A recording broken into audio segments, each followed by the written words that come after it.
बल बहुउद्देशीय परियोजना।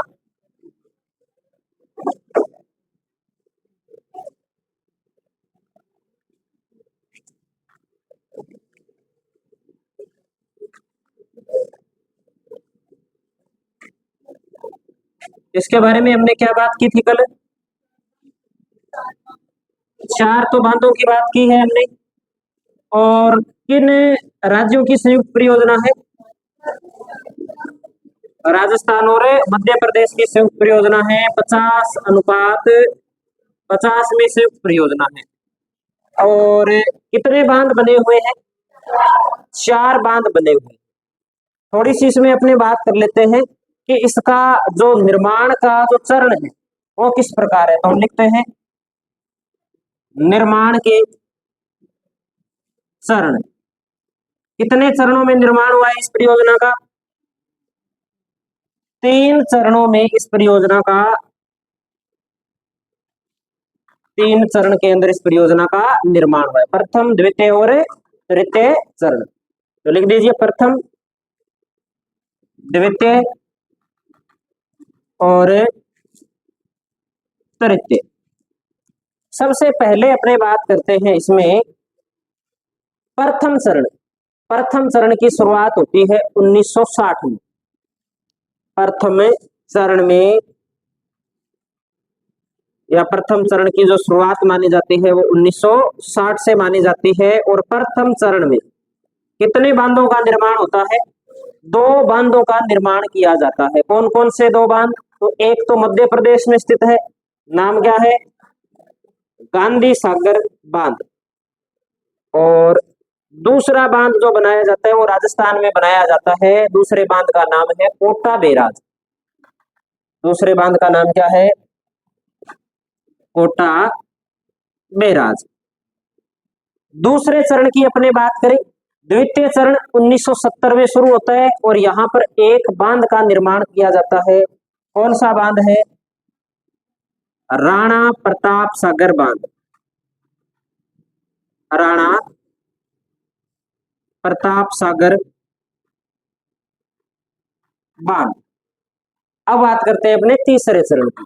तीसरा चरण 1972 के अंदर शुरू होता है और कोटा जिले के अंदर एक बांध बनाया जाता है। उस बांध का नाम है जवाहर सागर बांध।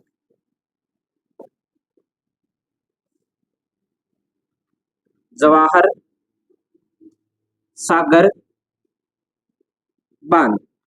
अब इसमें और हमें क्या बात ध्यान रखनी है?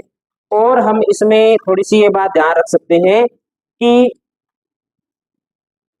इन बांधों के अंदर सबसे बड़ा बांध कौन सा है? तो इन बांधों में सबसे बड़ा बांध कौन सा है? गांधी सागर बांध सबसे बड़ा बांध। और राजस्थान के अंदर इन बांधों में सबसे बड़ा बांध कौन सा है?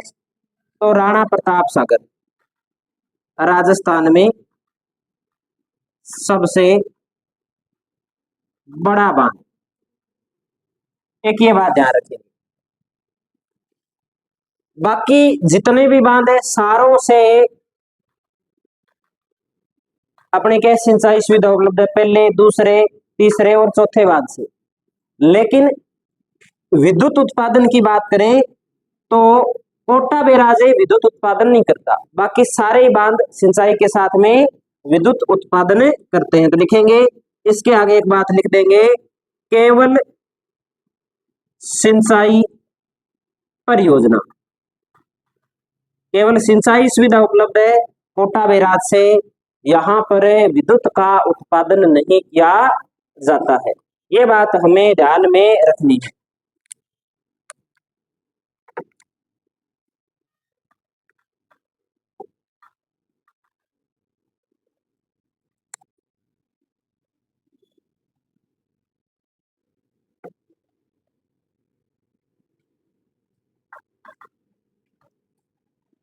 एक बात और कर लेते हैं अपने, विद्युत उत्पादन की अपने थोड़ी सी बात करें तो जो गांधी सागर बांध है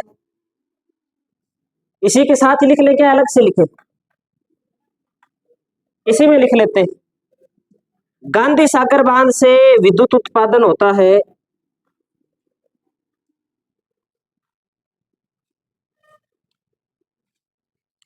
115 मेगावाट। कितना उत्पादन होता है? 115 मेगावाट उत्पादन होता है। उसके बाद में अपने बात करें जो राणा प्रताप सागर बांध है, इससे 172 मेगावाट विद्युत का उत्पादन होता है।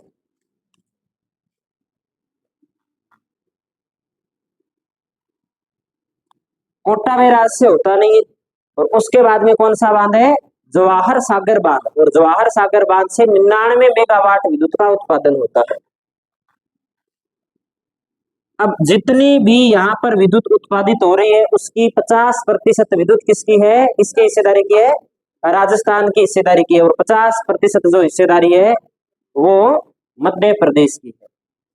ये बात में इसमें ध्यान रखें।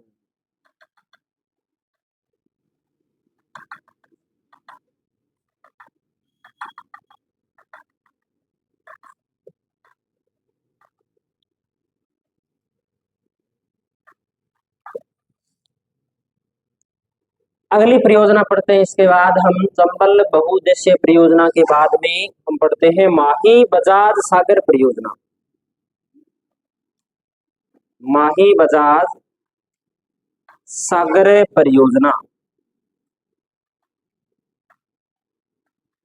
माही बजाज सागर परियोजना की अगर बात करें तो कौन सी नदी पे है भाई? माही नदी पर। माही नदी राजस्थान से गुजरती है क्या? क्या नाम है माही नदी के? दक्षिणी राजस्थान की आदिवासियों की गंगा, दक्षिणी राजस्थान की गंगा, वागड़ की गंगा, कांठल की गंगा, दक्षिणी राजस्थान की सवर्ण रेखा, ये सारे नाम मिलते हैं इसके।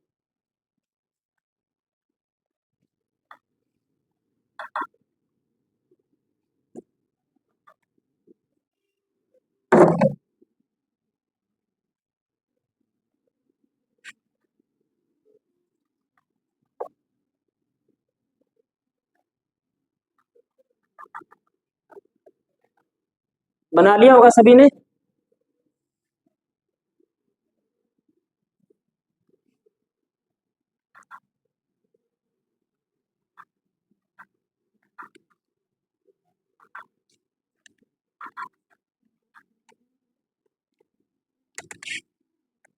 अब पढ़ते हैं अपने माही बजाज सागर परियोजना।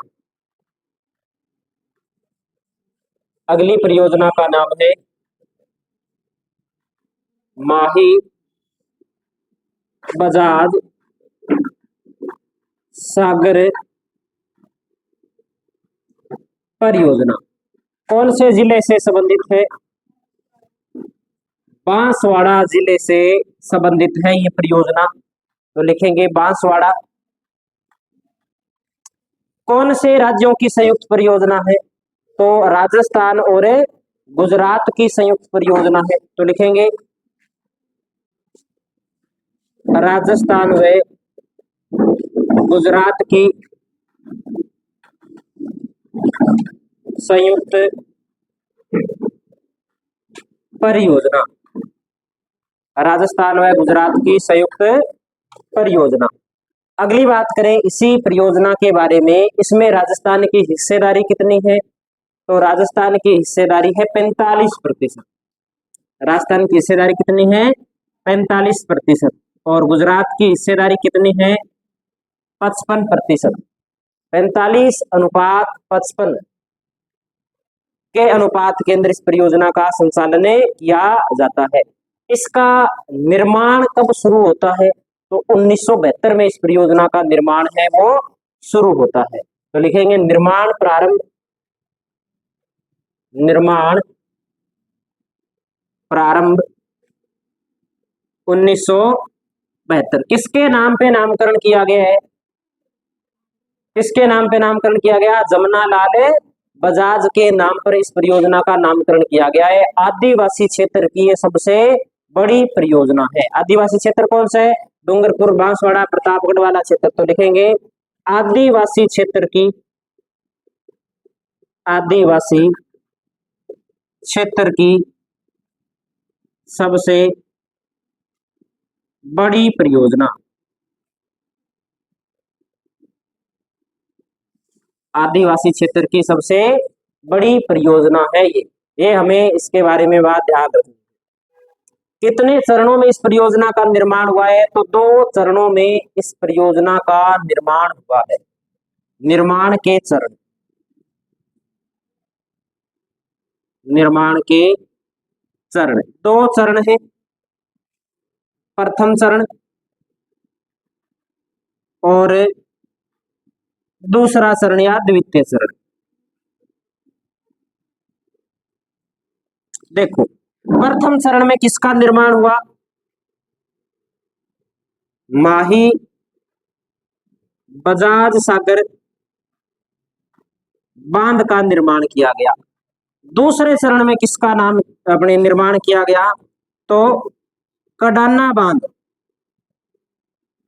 कडाना बांध और एक कागदी पिकअप बांध, कागदी पिकअप बांध। इन 2 बांधों का इसके अंतर्गत निर्माण किया गया।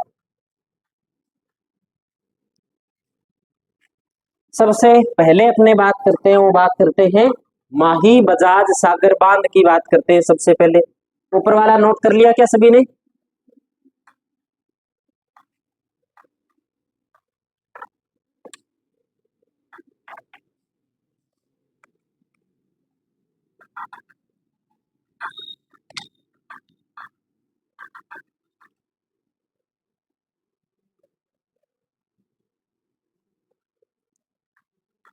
तो 1 नंबर पे लिखिए माही बजाज सागर बांध।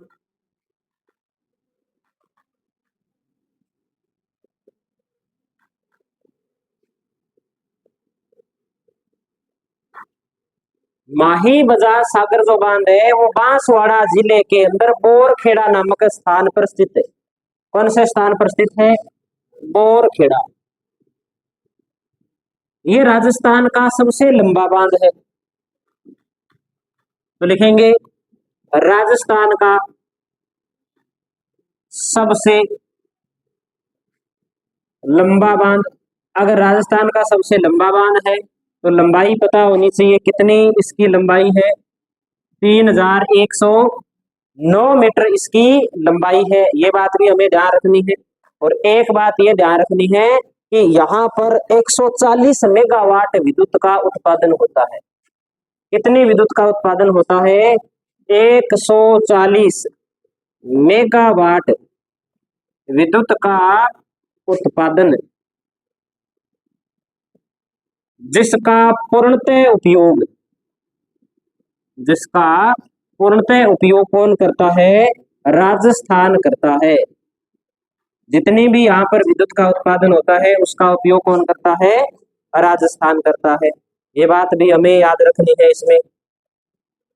और ये बनकर के तैयार होता है 1983 के अंदर। 1983 के अंदर इसे राष्ट्र को समर्पित कर दिया जाता है। तो एक बात इसमें नोट कर सकते हैं, राष्ट्र को समर्पित। तो राष्ट्र को समर्पित किस वर्ष हुआ? 1983 को। एक ये बात हम इसमें याद रखते हैं। ये है अपने माही बजाज सागर बांध। और भी इसमें छोटी मोटी परियोजनाएं जो हम अभी नहीं पढ़ रहे हैं। अपने लिए जो ज्यादा उपयोगी बात है वो हम इतनी बात याद रखेंगे कि कहाँ है, किस स्थान पर है, लंबाई कितनी है, सबसे लंबा बांध है, कितनी विद्युत का उत्पादन होता है, उस विद्युत का उपयोग कौन करता है और राष्ट्र को समर्पित कब किया गया था। ये बात हमें याद रखनी ज्यादा जरूरी है। अब हम अगले बांध की बात करते हैं। अगला बांध है कडाना बांध। गुजरात के अंदर स्थित है कडाना बांध। और जो कडाना बांध है ये गुजरात के अंदर एक जिला पड़ता है महिसागर। उस महिसागर जिले के अंतर्गत आता है ये। तो कडाना बांध महिसागर गुजरात के अंदर स्थित है। इसमें जो हमें बात याद रखनी है वो ये बात याद रखनी है कि यह गुजरात ने बनाया है। गुजरात के पैसों से इस बांध का क्या किया गया है? निर्माण किया गया है। तो लिखेंगे गुजरात की लागत से निर्मित। अब नॉर्मल सी बात है कि गुजरात की लागत से निर्मित है, तो जो भी लाभ होगा वो लाभ भी किसको मिलेगा? गुजरात को ही मिलेगा। ठीक है, तो इससे लाभान्वित जो भी लाभ मिलता है 100% वो किसे मिलता है? 100% लाभ गुजरात को। ये इसमें हम ध्यान रख सकते हैं। ये अपने परियोजना हो गई माही बजाज सागर परियोजना। अब थोड़ी सी अपने बात कर लेते हैं कागदी पिकअप बांध। दूसरे चरण के अंदर एक बांध और देखा था हमने, बांध का नाम है कागदी पिकअप बांध। कागदी पिकअप बांध, कागदी पिकअप बांध की बात करें तो बांसवाड़ा जिले के अंदर स्थित है। किस प्रकार से है थोड़ा देख लेते हैं। जैसे ये माही नदी है, ये माही बजाज सागर बांध है। माही बजाज सागर बांध के बाद में कौन सा बांध आता है? कागदी पिकअप बांध आता है। और गुजरात के अंदर महिसागर जिले में कौन सा बांध आता है? तो कडाना बांध आता है, कडाना बांध। इस प्रकार से इनकी स्थिति है। तो कागदी पिकअप बांध बांसवाड़ा के अंदर है, बांसवाड़ा में ये बांध स्थित है। इस बांध से दो नहरें निकाली गई। इस बांध से कितनी नहरों का निर्माण किया गया है? दो नहरों का निर्माण किया गया है। उनके बारे में हमें थोड़ी सी जानकारी होनी चाहिए।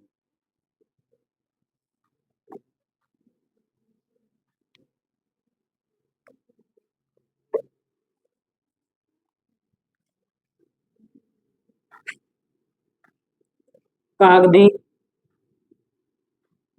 पिकअप बांध से नहर, कितनी नहर है?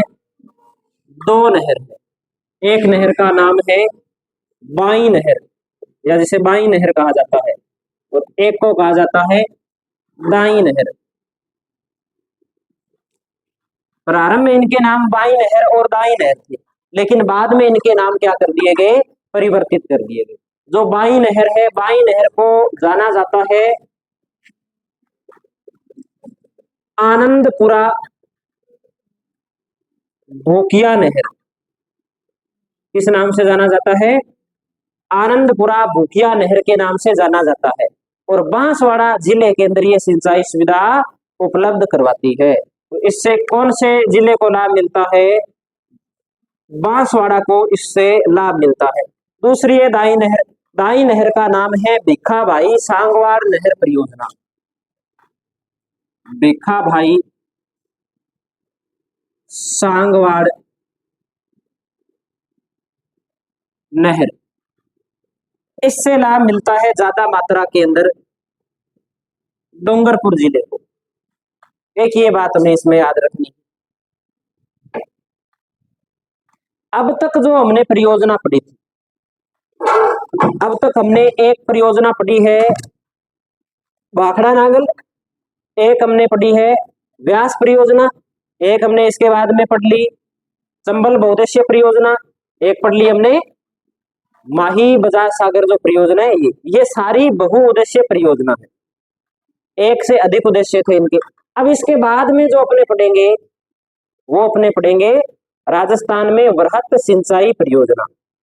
बड़े स्तर की जो सिंचाई परियोजना है उनकी बात करेंगे हम इसमें।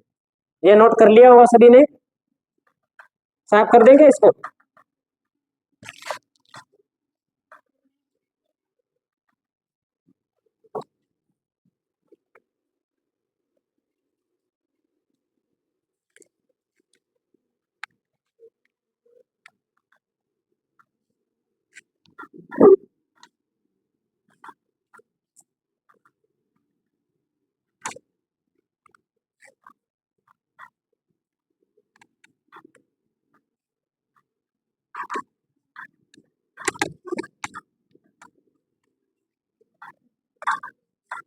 लिखो भाई, राजस्थान में वृहत सिंचाई परियोजना।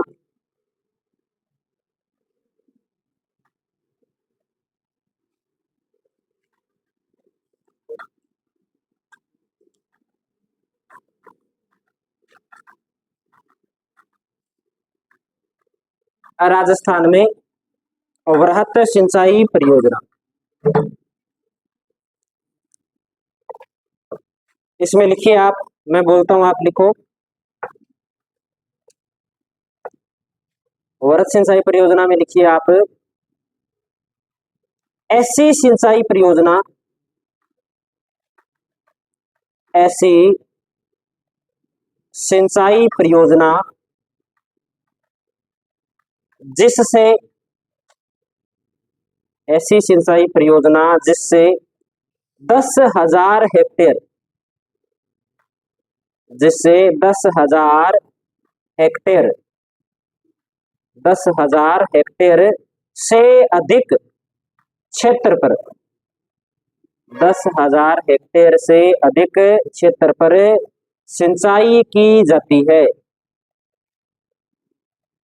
वापिस रिपीट कर देता हूं मैं, ऐसी सिंचाई परियोजना जिससे 10,000 हेक्टेयर से अधिक क्षेत्र पर सिंचाई की जाती है, वो कौन सी परियोजना होती है?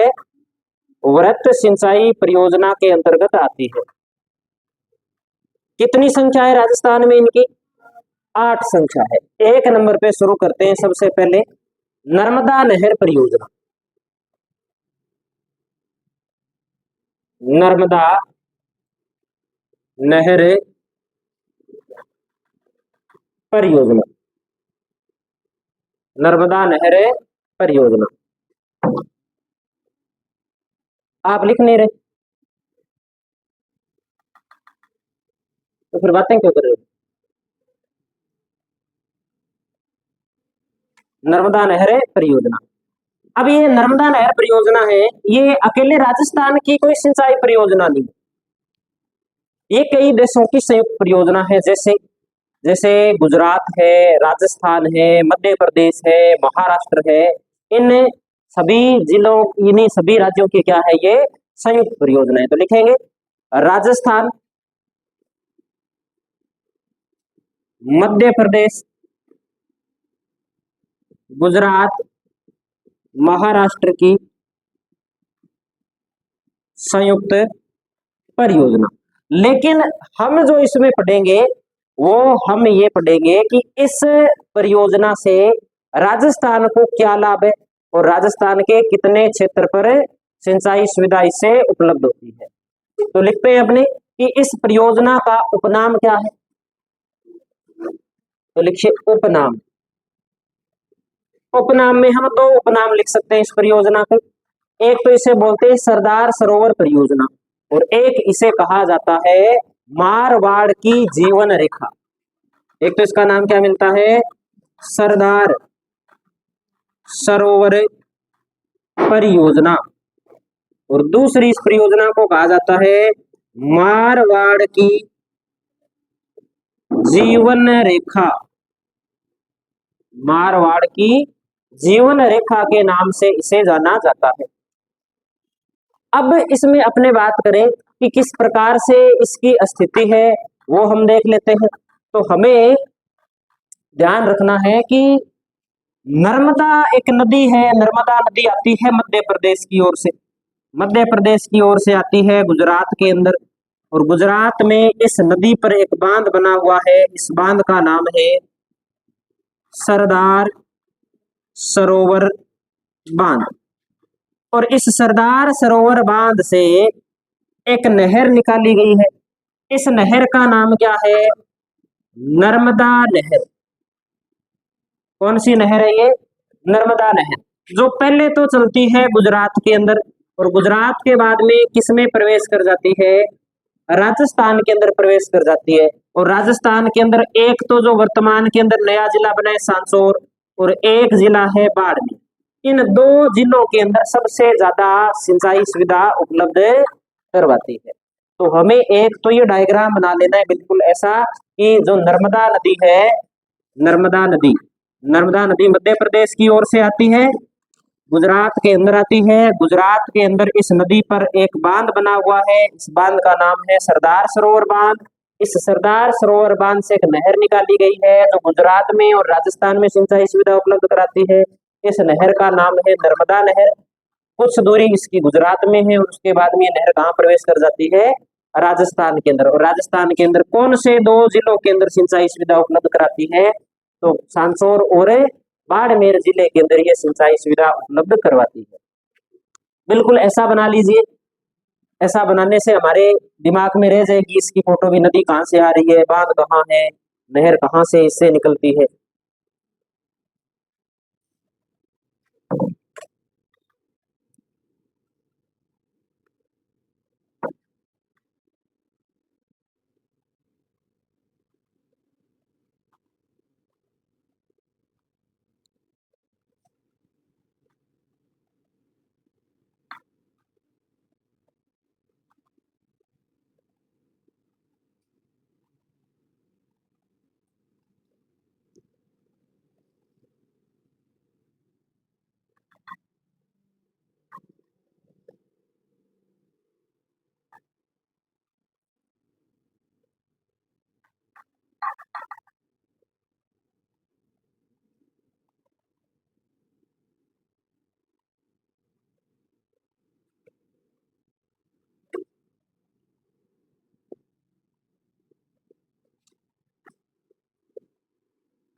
अपने लंबाई की बात करें इस नहर की, तो इस नहर की कुल लंबाई है 532 किलोमीटर।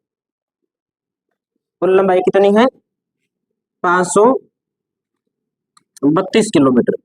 और एक बात हम इसमें ध्यान रख लेंगे, राजस्थान में लंबाई कितनी है इस नहर की, तो राजस्थान में इसकी लंबाई बहुत ही कम है। कुल लंबाई को अगर देखें तो मात्र 74 किलोमीटर लंबाई है राजस्थान के अंदर। और 74 में से ही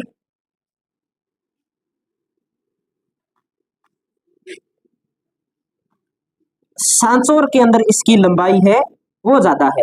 सांसौर के अंदर 74 में से इसकी लंबाई है वो 65 किलोमीटर है। कितने किलोमीटर है, 65 किलोमीटर। पीछे कितनी बच गई, तो बाड़मेर में इसकी लंबाई कितने किलोमीटर है, 9 किलोमीटर। सर्वाधिक जो लाभ मिलता है राजस्थान के किसी जिले को, तो वो कौन से जिले को मिलता है, सांसौर को। सर्वाधिक लाभ कौन से जिले को मिलता है, सांसौर जिले को सबसे ज्यादा लाभ मिलता है इस परियोजना से। अब इसकी कुछ लिफ्ट नहरों की बात करें तो इसमें 3 लिफ्ट नहरें हमें थोड़ी ध्यान में रखनी है। कौन कौन सी 3 लिफ्ट नहरें हैं, तो एक का नाम है भादरेड़ा, एक का है सांसौर और एक का है पानोरिया। तो लिखते हैं लिफ्ट नहर।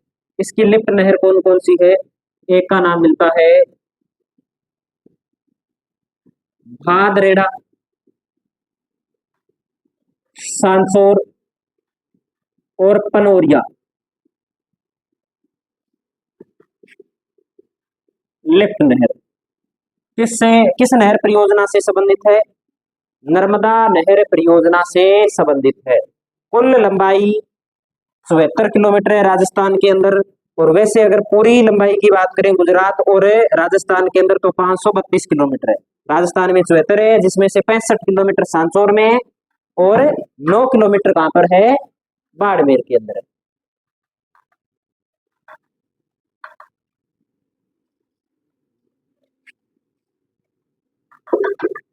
ये जो लिफ्ट नहर वाला लिखा है हमने, इस लिफ्ट नहर से प्रश्न आए हुए हैं, कई बार पूछा हुआ है कि पानोरिया लिफ्ट नहर का संबंध किस परियोजना से है। भादरेड़ा जो लिफ्ट नहर है इसका संबंध है वो किस परियोजना से। ये क्वेश्चन आते रहते हैं इसमें, तो इन्हें हम याद रखेंगे। दूसरी परियोजना अपने पढ़ते हैं परवन सिंचाई परियोजना।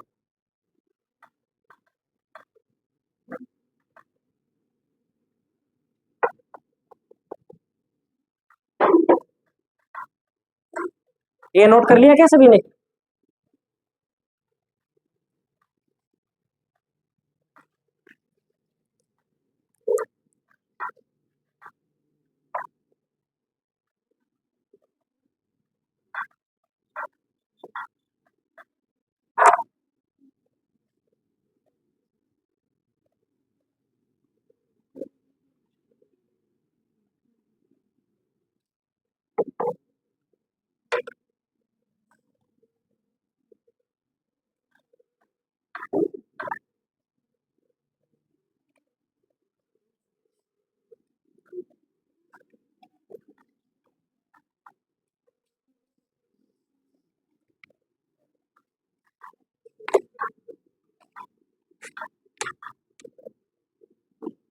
देखो, परवन सिंचाई परियोजना का संबंध झालावाड़ जिले से है।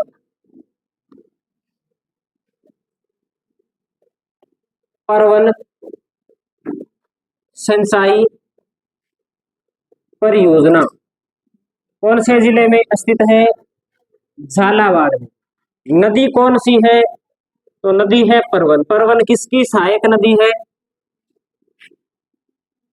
चंबल की, काली सिंध की, आहू की,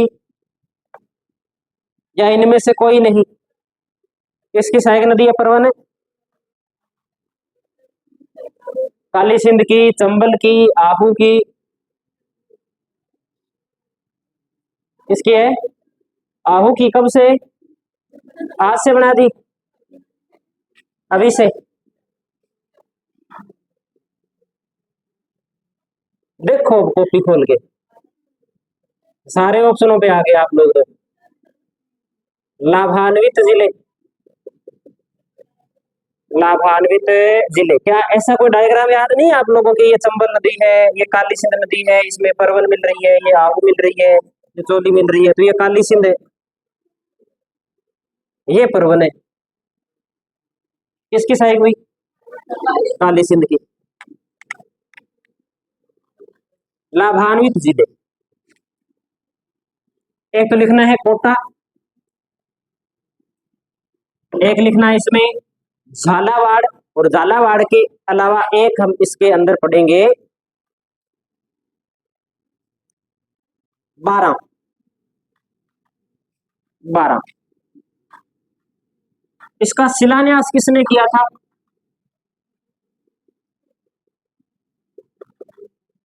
तो लिखे शिलान्यास। इसका शिलान्यास किया था 17 सितंबर 2023 को राहुल गांधी ने। 17 सितंबर 2023 को किसने किया था? राहुल गांधी ने इसका शिलान्यास किया था। ठीक है, सही है क्या ये बात, या नहीं है सही?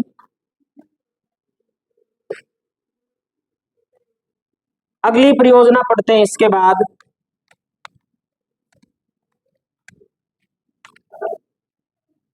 अगली परियोजना लिख दीजिए आप, धौलपुर लिफ्ट परियोजना।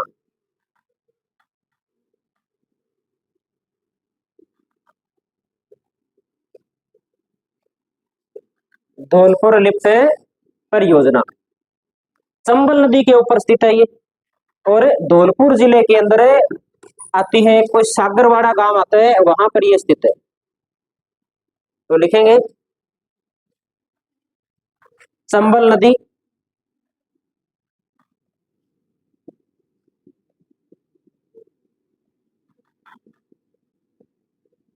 सागरवाड़ा, धौलपुर, यहाँ स्थित है धौलपुर लिफ्ट परियोजना। कौन सी नदी से संबंधित है? चंबल नदी से संबंधित है। ये धौलपुर जिले के अंदर सिंचाई सुविधा उपलब्ध करवाती है। तो लिखेंगे धौलपुर जिले को सिंचाई सुविधा, धौलपुर जिले को सिंचाई सुविधा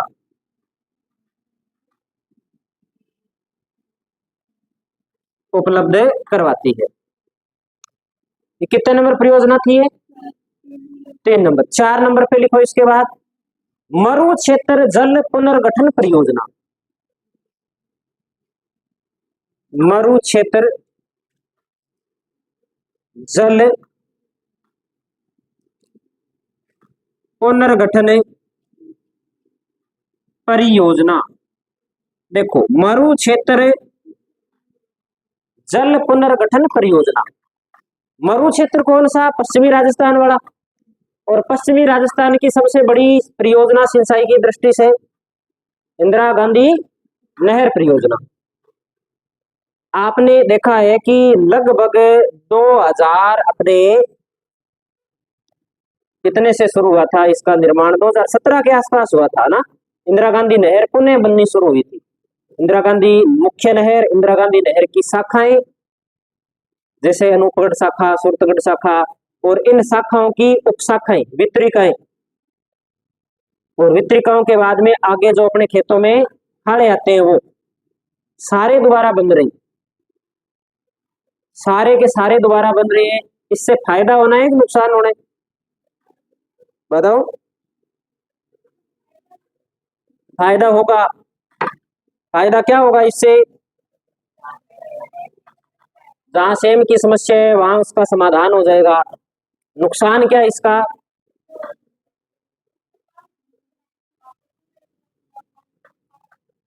ठीक है, पानी खारा हो जाएगा ट्यूबवेल का, ये बात भी सही है।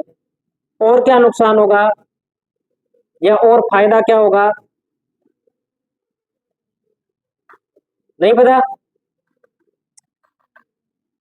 आप में से किनके जो पापा है वो खेती करते हैं? कितने खेती करते हैं, है ना? तो आप मुझे ये बताओ कि पीछे अब ये जो नहरें बन रही है इसके बाद में आपके खेत में जो पानी आता है वो कम हुआ है कि बढ़ा है? क्या हुआ है? कम हुआ है। कारण है क्या? कारण है कम होने का? नहर तो नहीं बनाई है ना।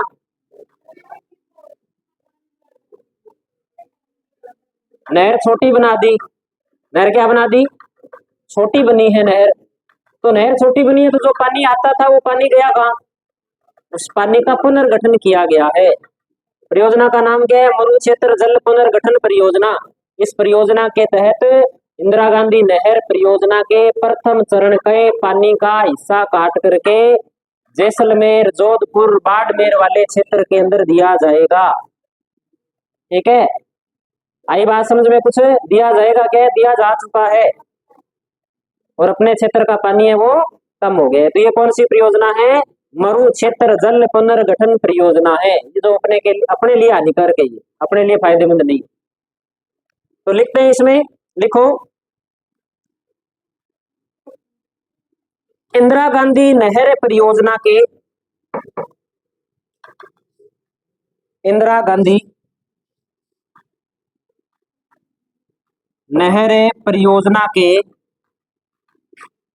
प्रथम चरण, प्रथम चरण कहां तक है पता है क्या आपको? कहां तक है प्रथम चरण? मोहनगढ़ तक प्रथम चरण नहीं है, सत्तासर तक है प्रथम चरण। सत्तासर का नाम सुना है? छत्तरगढ़ के पास में सत्तासर। सत्तासर तक इंदिरा गांधी नहर परियोजना का जो निर्माण हुआ था वो पहले चरण में हुआ था। और अपना जो हिस्सा है वो कितने प्रतिशत है? 59% के आसपास हिस्सा है अपना। इसका जल है वो वर्तमान में क्या किया गया है? कम किया गया है प्रथम चरण का। यही बात लिख रहे हैं कि इंदिरा गांधी नहर परियोजना के प्रथम चरण, प्रथम चरण के पुनर्गठन हेतु, के पुनर्गठन हेतु ब्रिक्स एवं के पुनर्गठन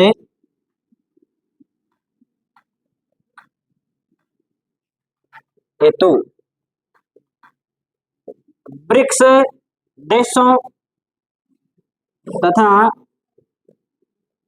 new development, new development bank के सहयोग से, के आर्थिक सहयोग से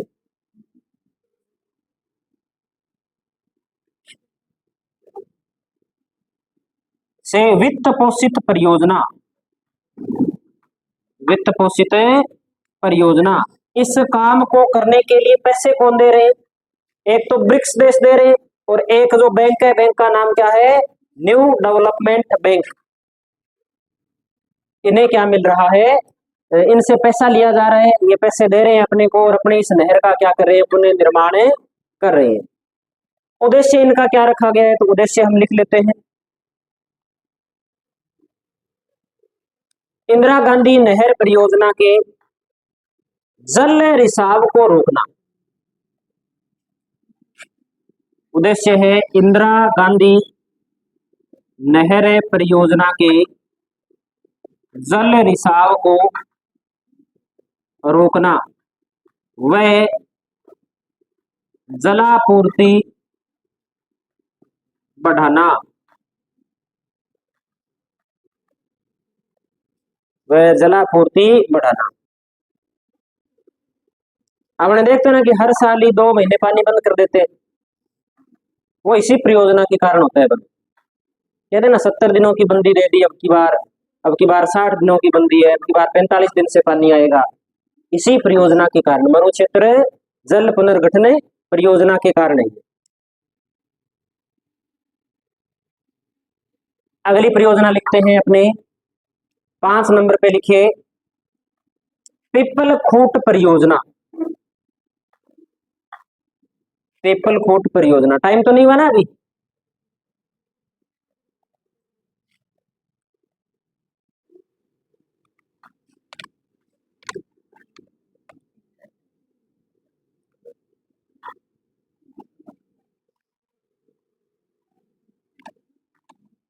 पीपल खूट परियोजना में लिखिए आप, प्रतापगढ़ जिले से संबंधित है पीपल खूट परियोजना।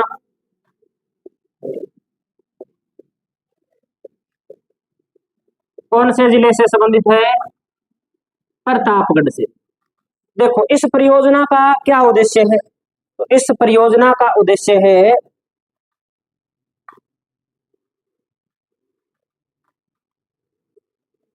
कि जैसे माही नदी बहती है इस प्रकार से। माही नदी कौन कौन से जिले से बहती है? एक तो डूंगरपुर से, एक बांसवाड़ा से, एक प्रतापगढ़ से। इस प्रतापगढ़ के अंदर एक क्षेत्र पड़ता है, इस क्षेत्र का नाम है पीपलखूट। इस पीपलखूट क्षेत्र तक क्या है? ये अनकमांड क्षेत्र है। अनकमांड क्षेत्र का मतलब जानते हो? अनकमांड का मतलब क्या होता है?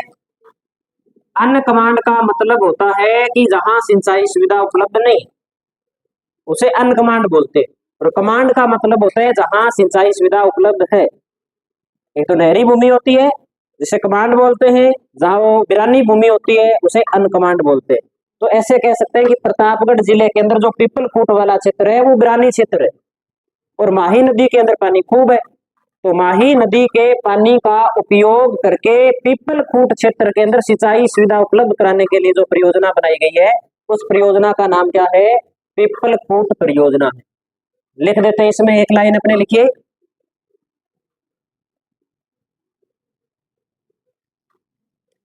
लिखिए माही नदी के जल का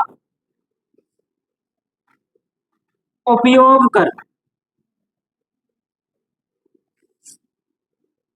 माही बेसिन के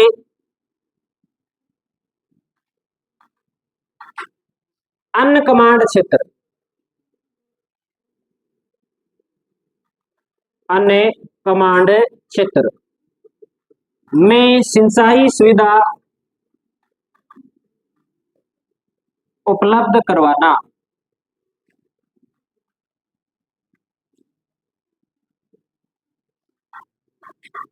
यह इसका उद्देश्य है पीपलखूट परियोजना का।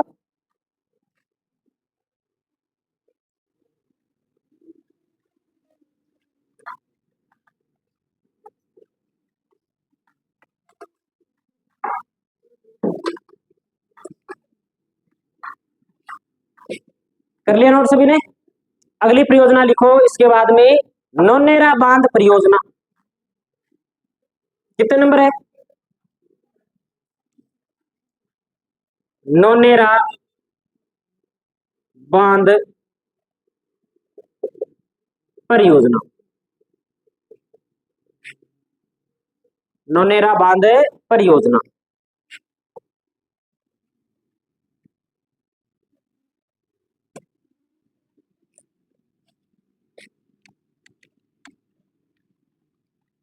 राजस्थान में जैसे पश्चिमी नहर इंदिरा गांधी नहर, ऐसे ही राजस्थान के अंदर एक प्रोजेक्ट चल रहा है। उस प्रोजेक्ट का नाम है पूर्वी राजस्थान नहर परियोजना। और उस प्रोजेक्ट के तहत नौनेरा बांध पड़ता है, काली नौनेरा स्थान पड़ता है काली सिंध नदी पर कोटा के अंदर। वहां पर इस परियोजना का क्या किया जाएगा, निर्माण किया जाएगा। जो पूर्वी नहर परियोजना होगी उसका ये एक क्या है, भाग है। तो लिख देते हैं इसमें, थोड़ा सा हम लिखिए, ये नौनेरा बांध परियोजना है, ये कोटा के अंदर है। इसमें लिखेंगे यह पूर्वी राजस्थान नहर परियोजना का भाग है, जो काली सिंध नदी, जो काली सिंध नदी पर निर्मित किया जा रहा है।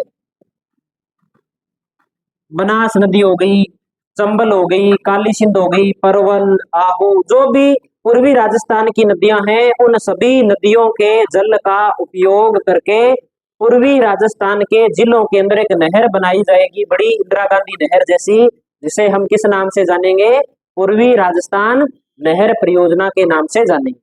तो ये है नौनेरा बांध परियोजना। 7 नंबर पे लिख दीजिए आप, 7 नंबर पे लिखिए काला तीर लिफ्ट नहर परियोजना। काला तीर लिफ्ट नहर परियोजना, इसका संबंध धौलपुर जिले से है और यह नहर चंबल नदी पर बनाई जा रही है, या ऐसे कह सकते हैं चंबल नदी पर स्थित है। काला तीर लिफ्ट नहर परियोजना धौलपुर जिले में। ये बात इसमें हमें याद रखनी है, और कोई बात इसमें हमें याद नहीं रखनी, इतनी बात याद रखेंगे कि संबंध कहां से है इसका। और अगली परियोजना लिखते हैं ऊपरी उच्च स्तरीय नहर परियोजना। ऊपरी उच्च स्तरीय नहर परियोजना,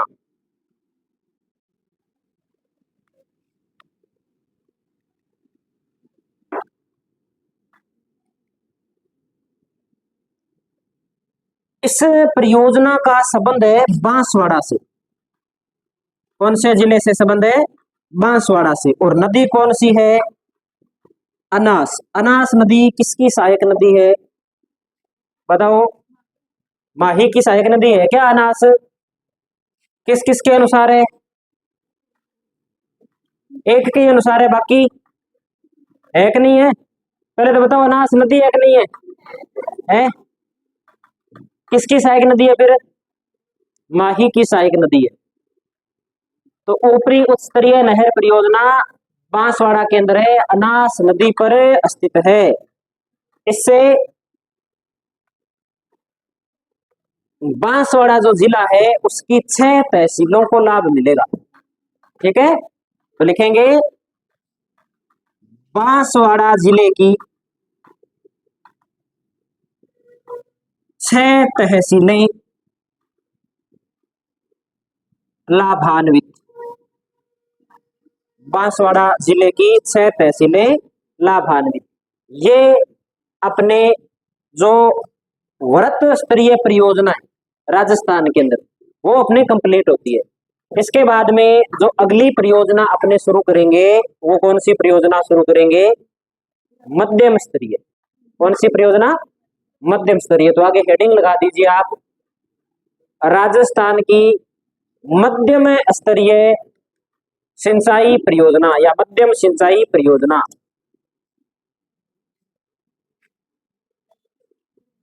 राजस्थान में मध्यम सिंचाई परियोजना।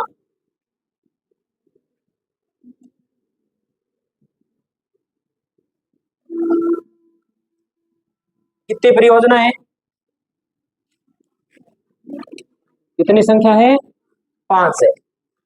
एक बात लिख लेते हैं इसमें हम कि इस परियोजना के अंतर्गत किसे शामिल किया जाता है। तो इस परियोजना में उन परियोजनाओं को शामिल किया जाता है जो 2000 से लेकर के 10,000 हेक्टेयर क्षेत्र पर सिंचाई सुविधा उपलब्ध करवाती है।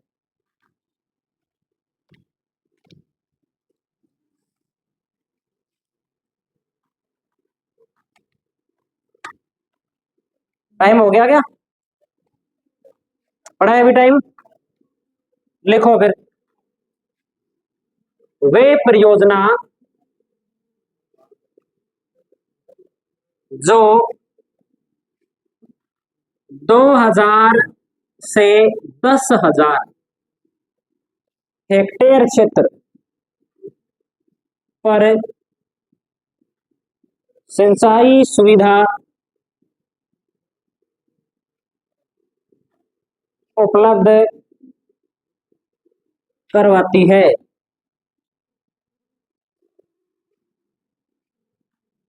वे परियोजना जो 2000 से 10,000 हेक्टेयर क्षेत्र पर सिंचाई सुविधा उपलब्ध करवाती है, किस श्रेणी की परियोजना होती है? मध्यम स्तरीय सिंचाई परियोजना की श्रेणी में आती है वो परियोजना। संख्या कितनी है इनकी? 5 है। तो 1 नंबर पे लिखते हैं हम इसमें गरदड़ा सिंचाई परियोजना। गरदड़ा सिंचाई परियोजना। गरदड़ा सिंचाई परियोजना का जो संबंध है वो संबंध है बूंदी जिले से। कौन से जिले से संबंधित है? बूंदी जिले से संबंधित है।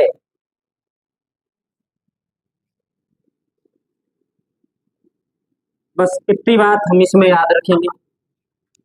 दूसरी परियोजना पढ़ते हैं। इसके बाद दूसरी परियोजना में लिखिए आप तकली सिंचाई परियोजना। टकली नहीं है, तकली है।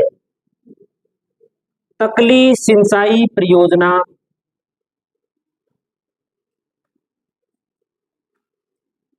तकली सिंचाई परियोजना का जो संबंध है वो संबंध कौन से जिले से है? कोटा जिले से है। कोटा जिले से संबंधित है। तीसरी परियोजना है गागरोन। कुछ जगह गागरोन मिलता है, कुछ जगह आपको मिलेगा गागरीन सिंचाई परियोजना। गागरोन या गागरीन सिंचाई परियोजना झालावाड़ जिले से संबंधित है और आहू नदी से इसे पानी मिलता है। झालावाड़ और नदी कौन सी है? तो आहू। चौथी परियोजना पढ़ते हैं हम इसमें लहासी सिंचाई परियोजना।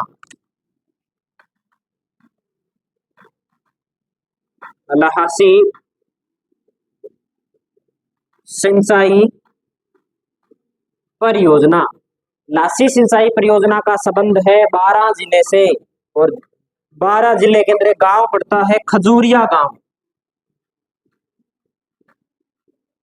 खजूरिया गांव 12 जिले से इस परियोजना का संबंध है। और अंतिम जो 5 नंबर परियोजना है उसका हम नाम नोट कर लेते हैं हथिया देह सिंचाई परियोजना।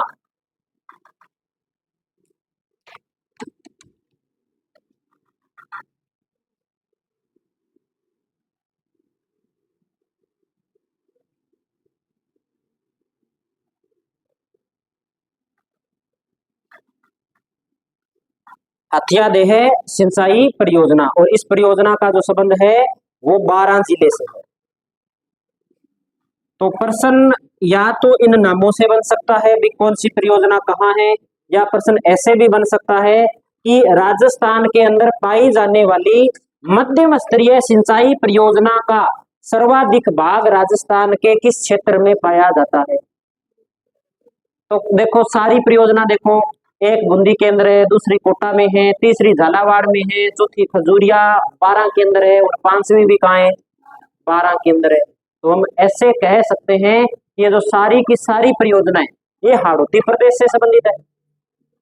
किससे संबंधित है? हाड़ौती प्रदेश से संबंधित है, या दक्षिणी पूर्वी राजस्थान से संबंधित है, या पूर्वी राजस्थान से संबंधित है। तो ये भी एक बात यहाँ पर सामने अलग निकल के आती है जिसका हमें ध्यान रखना है। और अब लास्ट हेडिंग अपने लगाते हैं, राजस्थान में लघु सिंचाई परियोजना। राजस्थान में लघु सिंचाई परियोजना।